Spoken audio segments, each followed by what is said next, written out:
大家好，歡迎收睇我哋呢一集嘅胡說八道。我係胡嘉龍 Simon Wu， 我係胡善文 Jonathan Wu， 大家好。咁 Simon 啊，我哋喺出邊出街食飯咁樣睇下嘅經濟好似唔係都幾 OK 啊。實質上係咪 OK？ 咁其實咧，澳洲嘅經濟咧係表面上似乎 OK， 但咁其實亦都唔係話好衰。但係澳洲所靠嘅就係出口好多我哋嘅資源同埋我哋啲食物，即係金銀銅鐵石鋼鐵啊嗰啲，然後再加埋啲農業嘅產品。但係根本嘅經濟咧就係好多個問題，而最主要一個經濟嘅問題咧，澳洲生產能力嘅衰退咧係已經面對一個相當嚴重嘅問題㗎，已經唔係今時今日，而係一個差唔多20幾年嘅一個好嚴重嘅問題。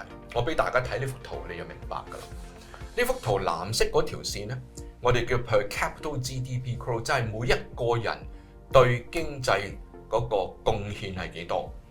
咁你見到咧，係差唔多由2000年開始咧，係一直走下坡。藍色嗰條線啊，綠色嗰條線咧就係澳洲嗰個生產能力嘅增長係 per hour， 即係每一個鐘頭嗰個增長，基本上亦都係不停下跌。即係話每一個工人做一個鐘頭嘢咧，每一年都係做得差過舊年嘅，係差咗25年啦已經。咁你話啦，個經濟好定係唔好咧？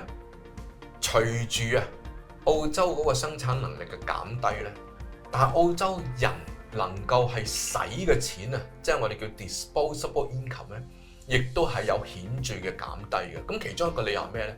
係稅收上講，我哋叫 bracket creep， 就係當你嘅收入要俾稅，除稅之後先係你嘅錢啊嘛。但係澳洲個稅制咧，就係每一個稅框框咧，你人工加咗，佢唔會將嗰個框框加高喎。即係話你加下，你去第二個 bracket 啦。即係話你本來係30% 稅，揼一聲就變咗36% 稅。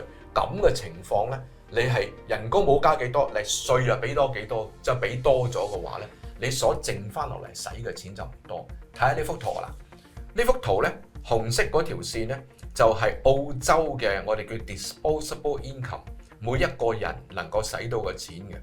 如果你留意睇下咧，其實大約2000年開始咧，嗰條線係不停咁樣下跌，少嘅錢去使，少嘅錢去使咧，即係話出邊嘅消費能力咪低咗啦。但係同 OECD 所有先進國家比咧，我哋係差過人哋喎。藍色嗰條線咧係 OECD 咧，其實係有增長，而係我哋咧係連續跌咗5年㗎啦。咁 Simon， 我想問一問啊，咁住屋嘅壓力都係咪一個因素咧？係，絕對係。其實住屋壓力咧係一個好大嘅因素嚟㗎。我俾大家睇一啲數據先嚇。咁就住屋個壓力個負擔嗰個危機，我哋叫 housing affordability 咧，就係嗰個房價增長咧就超出嗰個收入增長好多嘅。咁自從1975年以嚟咧，澳洲個全屋個房價增長咗34倍，即係3400幾嘅 percent， 而全職工作個工資咧，淨係增加咗係11.8倍，即係1183%。記住喎，呢個仲係未除稅嘅，係未除稅嘅收入。咁你見到嗰個房屋增加同埋嗰個收入咧，係一個天一個地。咁要買屋嘅壓力喺 Sydney 咧，去買一套中價位嘅屋係需要大約19年嘅平均收入，而喺1975年只係需要5年。我講緊係19年裏邊，你唔食唔住唔飲水唔去使錢啊，都係要咁長時間去買樓嘅。咁如果你唔買樓嘅話咧，租金咧亦都係越嚟越貴咧，造成一個家庭支出嘅好重要嘅，即係好沉重嘅一個負擔嚟嘅。咁另外一方面啊，就澳洲政府咧有少少唔生性。大家睇呢幅圖，喺60年代咧，嗱呢幅圖紅色線咧，其實就係澳洲公共支出，即係政府使錢。咁你喺60年代咧，就佔咗全民嘅增長係少過20% 嘅。咁喺2015年咧，嗰段時候咧係有減，即係有跌嘅跡象，點不知喺2015年到而家我哋2025年咧，係不停咁去上升，足10年我哋嗰個公共支出已經達到咧我哋全民嘅增產接近27-28%。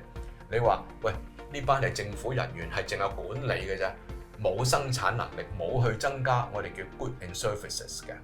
咁最嬲尾一點咧就係人口老化啦。咁人口老化就係全世界現象，咁但係會對醫療啊、pension 啊好多嘢嘅支出增加咗，亦都係造成一個社會嘅負擔。OK， 講住咁多先啦，下一集我哋繼續胡說八道。